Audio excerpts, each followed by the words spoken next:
5 సంవత్సరాలుగా ఉద్యమం చేశామంటే 1630 రోజులు ఏదిచ్చాడు పైపెచ్చి ఇప్పుడు పార్లమెంటరీలో కూడా మా స్టాండ్ అనేది 3 రాజధానులేనని అని చెప్పేసి పాపం ఇప్పుడు కూడా ఇంకా వేధించాలనుకుంటున్నాడు. నేను ఇగ అసెంబ్లీలో ఇప్పుడైతే ఎట్టయితే బిల్లు పెట్టారో అదే ప్రకారం మేము కూడా బిల్లు పెట్టి మార్చేస్తామని చెప్పేసి మాట అయితే మాట్లాడుతున్నారు కానీ, ఈ మాజీ ముఖ్యమంత్రికి బుద్ధి అనేది రాదని చెప్పేసి మేము అనుకోని, ఇవాళ ఫస్ట్ గెలుపు అనేది మేము కూటమిని గెలిపించుకున్న రోజే మాకు ఫస్ట్ గెలుపు వచ్చింది. ఆ రోజు ఇంకా మేము మారుస్తామంటే తర్వాత మరి రాజు మారినప్పుడల్లా రాజధానులు మారతాయేమో ఎట్లా అనేది ఒక భయం అయితే ఉండేది. ఆ భయాన్ని పారద్రోలే విధంగా ఇవాళ ఈ గెజిట్ రావటం జరిగింది.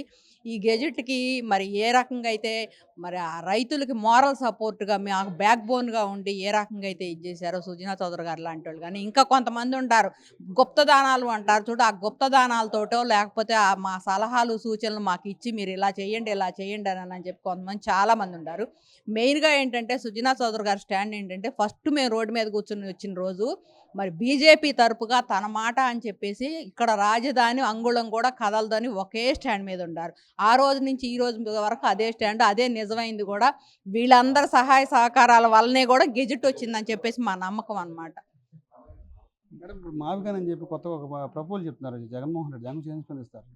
ఏం స్పందించేదేముంది ఇప్పుడు ట్రోల్ చేస్తున్నారు గదా! మెడిసిన్ ఒకటి మావిగన్ను మెడిసిన్ ఒకటి పెడుతున్నారు. మరి లేకపోతే ఫ్యూచర్‌లో మరి జగన్మోహన్ రెడ్డి గారి మనవడో, మనవరాలకి ఏమన్నా ఇట్లాంటి పేర్లు ఏమైనా సూచించుకుంటున్నాడేమో. ఆహ్, అదనేది అతనికి ఇచ్చేద్దాంలే అని చెప్పేసి మరి ఏం మాట్లాడుతున్నాడో, ఏం చేస్తున్నాడో కూడా అతనికి తెలియట్లేదనమాట. మరి ఇది ఇచ్చిన వాళ్ళు ఎవరో గాని సలహా సూచనలు ఇచ్చినోళ్ళు ఎవరో గాని ఆయన్ని దేశవ్యాప్తంగా కాదు, ప్రపంచవ్యాప్తంగా కూడా మూర్ఖుడు, ఇక తెలియలేనివాడని చెప్పి చూయించుతానే ఉండారు.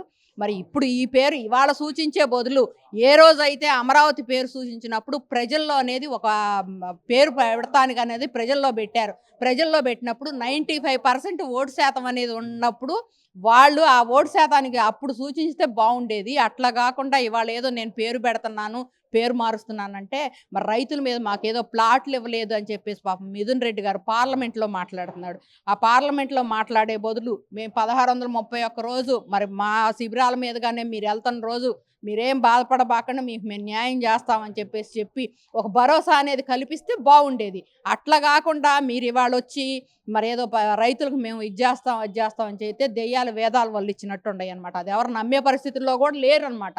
అందుకని చెప్పేసి మీరిప్పుడు రైతుల మీద ఎటువంటి సానుభూతి వద్దయ్యా. మరి నీకు పేర్లు సూచించే అవసరం లేదు. రేపేదన్నా నువ్వు మార్చి, మళ్ళీ అసెంబ్లీలో పెట్టి, మళ్ళీ పార్లమెంట్‌లో గెజెట్ తీసుకొచ్చి మార్చిన రోజు నిజంగానే మావిగన్నే పెట్టుకో. ఎందుకంటే నీకు కావాల్సిందేందంటే సముద్ర తీరాలు గావాలి. మరి ఆ విధిగానే ఇప్పుడు మరి మచిలీపట్నం పోర్ట్ దగ్గరనని చెప్పి ఏదేదో మాట్లాడుతున్నావు. నీ పేరును గూడా ఎవరు గూడా యాక్సెప్ట్ చెయ్యట్ల.